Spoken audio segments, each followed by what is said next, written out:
akan membahas soal uji kompetensi terkait keperawatan medikal bedah. Assalamualaikum warahmatullahi wabarakatuh. Salam sejahtera untuk kita semua. Perkenalkan, saya Humaydi dari Departemen Keperawatan Medikal Bedah. Baik, hari ini kita akan membahas soal uji kompetensi terkait keperawatan medikal bedah.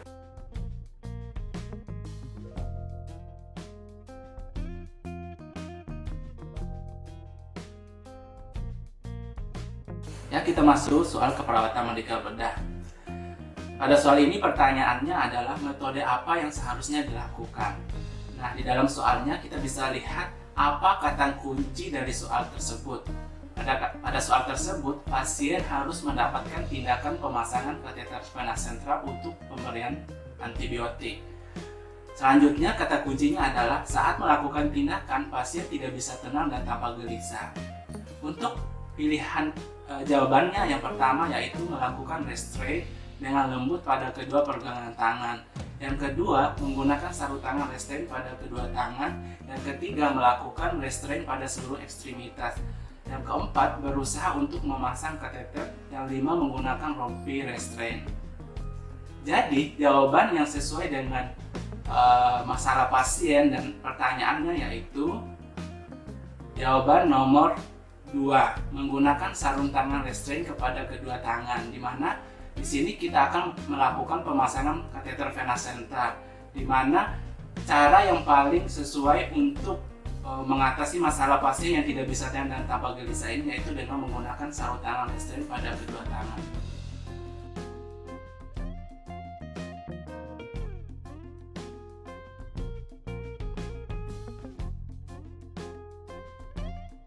Di dalam soal ini pertanyaannya yaitu apa yang harus diobservasi untuk memantau resiko dari prosedur tersebut. Nah, di dalam soalnya prosedur yang dilakukan yaitu pemasangan angiopati koroner transluminal perkutan atau yang lebih kita kenal yaitu PCI, percutaneous coronary intervention. Nah, soalnya pada saat dilakukan prosedur tersebut, dokter memberikan heparin dan nitroglycerin. Perawat sedang melakukan pemantauan perkembangan pasien. Untuk pilihan jawabannya, yang pertama yaitu memantau suhu tubuh. Yang kedua, memantau adanya mual muntah. Yang ketiga, memantau tingkat kesadaran. Yang keempat, luka bekas tusukan. Yang kelima yaitu frekuensi pernapasan. Pertanyaan tersebut, menurut teman-teman, kira-kira jawabannya apa? Nah, jawaban yang sesuai dengan pertanyaan tersebut dan masalah pada kasus tersebut yaitu memeriksa luka bekas tusukan. Kenapa? Karena di soal tersebut dinyatakan bahwa dokter memberikan heparin. Heparin itu berfungsi untuk mengencerkan darah. Jadi, fungsi dari memeriksa luka bekas tusukan tersebut yaitu untuk melihat apakah terjadi pendarahan atau tidak. Apabila terjadi pendarahan, kita bisa melakukan tindakan atau intervensi sesuai dengan masalah yang sedang dihadapi oleh pasien tersebut.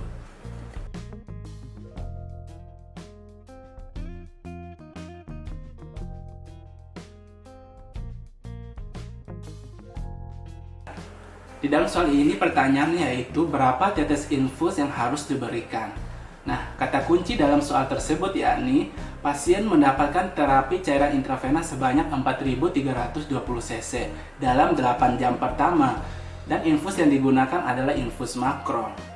Jadi, kata kunci yang bisa kita ambil di sini yaitu jumlah cairan yang diberikan yaitu sebanyak 4.320 cc dalam 8 jam pertama dengan infus yang digunakan yaitu infus makro. Jadi untuk perhitungan jumlah tetesan infus per menitnya yaitu dengan menggunakan rumus jumlah cairan yang diberikan yakni 4.320 cc dikali faktor tetesan yaitu faktor tetesan infus makro yaitu 20 dibagi 8 jam dalam hitungan menit. Jadi 8 jam dikali 60 menit. Jadi untuk pilihan jawabannya yang pertama yaitu 40 tetes per menit, yang kedua 60 tetes per menit, yang ketiga 120 tetes per menit, yang keempat 180 tetes per menit, yang kelima 200 tetes per menit. Menurut teman-teman, jawaban yang sesuai dari pertanyaan tersebut apa? Nah, Dari rumus yang kita pakai, jawaban yang sesuai dari pertanyaan tersebut yaitu nomor 4, 180 tetes per menit.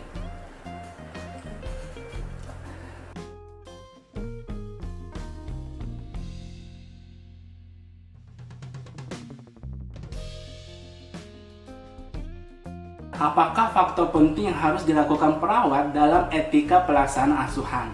Nah, dari soal tersebut, di mana dalam soal tersebut dinyatakan bahwa saat ini akan dilakukan perawatan personal hygiene dengan membandingkan klien di tempat tidur. Sebelum melakukan tindakan, perawat melakukan komunikasi terlebih dahulu. Nah, di dalam soal tersebut bahwa perawat itu sudah menjelaskan bahwa perawat akan melakukan tindakan personal hygiene. Nah, faktor etika pelaksanaan asuhan keperawatan yang harus diperhatikan oleh perawat dalam pelaksanaan tindakan tersebut, yakni yang pertama, salam pembuka dan menjelaskan tindakan yang akan dilakukan. Yang kedua, inform consent yang disetujui oleh keluarga klien. Yang ketiga, melakukan tindakan sesuai dengan SOP, standar prosedur pelaksanaan. Yang keempat, menjaga privasi klien. Yang kelima, memasang sampiran. Nah, menurut teman-teman, jawaban yang sesuai dari pertanyaan tersebut adalah jawaban sesuai dari pertanyaan tersebut yaitu menjaga privasi klien. Karena kita ketahui pasien akan dilakukan perawatan personal hygiene, yaitu dengan memandikan klien di tempat tidur. Jadi, etika pelaksanaan asuhan yang sesuai untuk pasien tersebut yaitu menjaga privasi klien.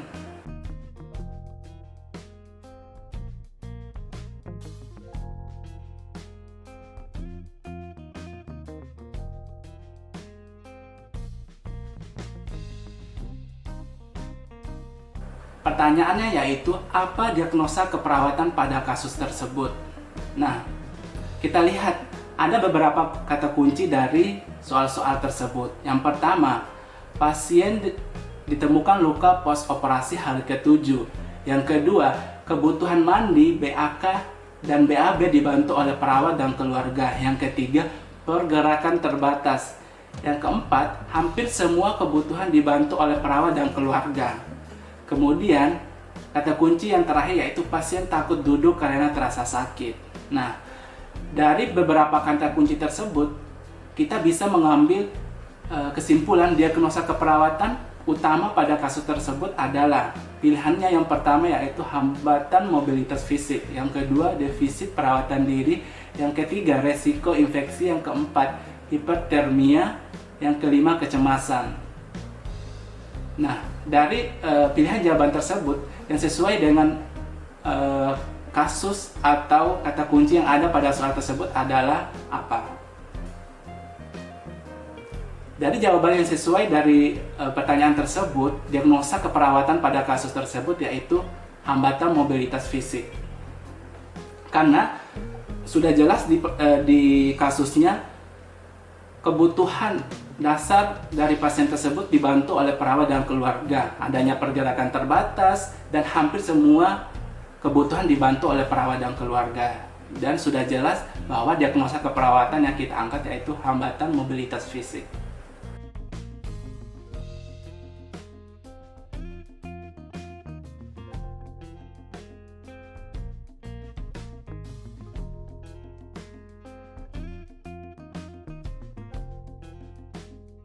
Pertanyaannya hampir sama, yaitu apa diagnosa keperawatan prioritas pada kasus tersebut. Nah, untuk soal kita bisa lihat bahwa kata kunci dari soal tersebut yakni saat pengkajian ditemukan luka post debridement tungkai bawah, skala nyeri 4, kekuatan otot tungkai bawah kiri 2, belum melakukan BAB sejak 3 hari yang lalu, eliminasi dan berpakaian dibantu perawat dan keluarga, pergerakan pasien masih terbatas. Nah, dari kata-kata kunci pada soal tersebut, apa diagnosa keperawatan prioritas pada kasus tersebut? Yang pertama, konstipasi. Yang kedua, nyeri akut. Yang ketiga, defisit perawatan diri. Yang keempat, hambatan mobilitas fisik. Yang kelima, kerusakan integritas kulit. Kira-kira jawaban yang sesuai dari kasus tersebut adalah nomor berapa? Nah, Untuk menjawab soal tersebut, kita bisa lihat masalah yang menjadi prioritas pada soal tersebut, yakni belum melakukan atau belum buang air besar sejak 3 hari yang lalu. Jadi, diagnosa keperawatan yang paling tepat untuk soal tersebut yaitu soal nomor 1, konstipasi. Karena belum BAB sejak 3 hari yang lalu adalah salah satu masalah utama pada pasien tersebut. Karena udah 3 hari ini juga harus dilakukan tindakan yang secepat mungkin, sehingga kita harus menjadikan masalah BAB ini menjadi diagnosa keperawatan prioritas.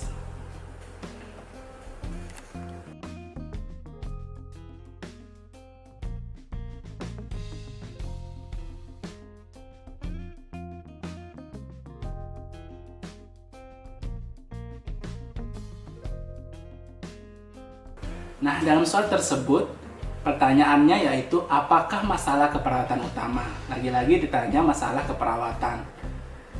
Dalam soal tersebut dikatakan bahwa pasien mengalami fraktur terbuka sepertiga distal pada femur dekstra. Pada pengkajiannya dilakukan pemeriksaan tekanan darah. Tekanan darahnya sudah menunjukkan 90 per 60 mm Hg. Kemudian kata kunci yang lainnya terjadi pendarahan masif. Kemudian tampak luka robek dan penonjolan tulang. Kemudian kata kunci selanjutnya yang paling penting yaitu urin kurang dari 2 cc per kilogram berat badan per jam. Nah, dari kata-kata kunci tersebut, apa diagnosa atau masalah keperawatan utama pasien tersebut? Pilihan pertama, ketidakseimbangan volume cairan.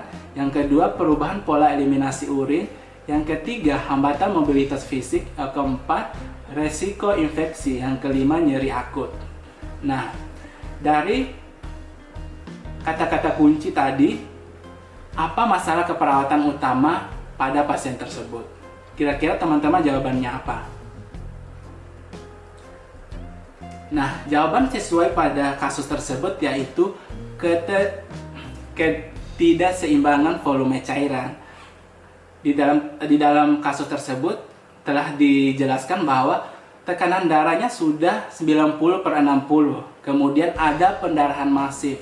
Kemudian kata kunci yang paling menunjukkan masalah pada pasien tersebut yaitu urin kurang dari 2 cc per kilogram berat badan per jam.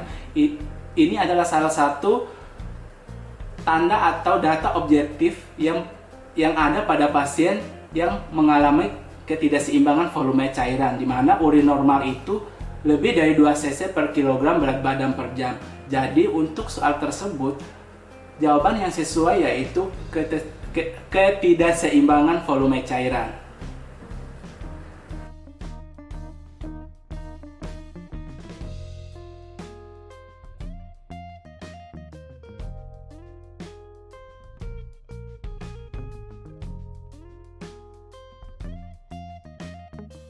Apakah intervensi prioritas yang dilakukan pada pasien di atas? Nah, untuk soal ini yang ditanyakan yaitu masalah intervensi keperawatan, yaitu intervensi prioritas yang harus dilakukan pada kasus tersebut.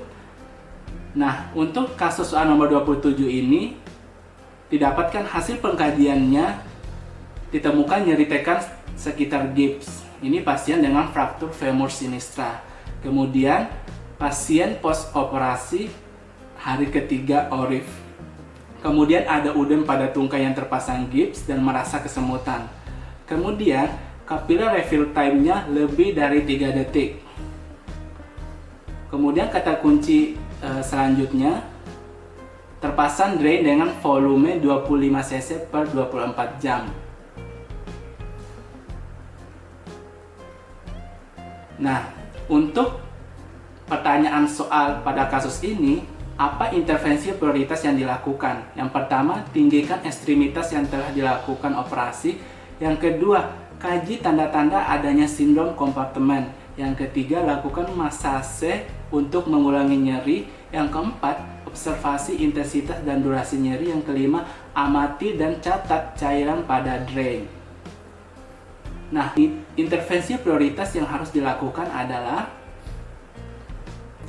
jawaban yang sesuai adalah mengkaji tanda-tanda adanya sindrom kompartemen, di mana dalam soal tersebut sudah dilihat tanda-tanda dari sindrom kompartemen itu sendiri, biarpun tidak semua tanda dari sindrom kompartemen itu muncul, tetapi sudah menunjukkan beberapa tanda dari sindrom kompartemen, yaitu ditemukan nyeri, yang kedua adanya udem, yang ketiga pasien mengalami atau merasakan kesemutan pada kaki atau bagian yang dilakukan pemberian gips. Jadi untuk soal ini tindakan yang sesuai atau intervensi prioritas yang harus dilakukan yakni mengkaji tanda-tanda adanya sindrom kompartemen.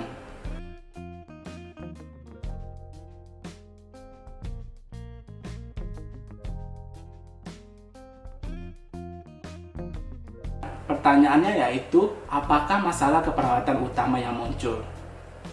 Nah, dari soal tersebut kita bisa mengambil beberapa kata kunci. Yang pertama, adanya keluhan nyeri pada punggung menjalar ke kaki dengan skala 7. Yang kedua, gerakan punggung terbatas. Yang ketiga, kekuatan otot menurun yaitu 2, dan aktivitas dibantu oleh keluarga. Jadi untuk soal pada kasus tersebut, jadi pertanyaannya yaitu apakah masalah keperawatan utama yang muncul? Pilihan jawabannya yang pertama nyeri akut, yang kedua kecemasan, yang ketiga resiko cedera fisik, yang keempat resiko jatuh, yang kelima hambatan mobilitas fisik. Nah, kira-kira menurut teman-teman jawaban yang sesuai dari kata kunci atau permasalahan klien tersebut yaitu, nah jawaban yang sesuai adalah nyeri akut, di mana sudah jelas tergambar pada soal tersebut bahwa pasien mengalami keluhan nyeri dari punggung menjalar ke kaki dengan skala nyeri 7. Skala nyeri 7 itu udah masuk kategori skala nyeri sedang dan mendekati skala nyeri berat. Jadi, diagnosa keperawatan atau masalah keperawatan utama yang perlu kita angkat adalah masalah nyeri akut. Jadi jawabannya adalah nomor 1, nyeri akut.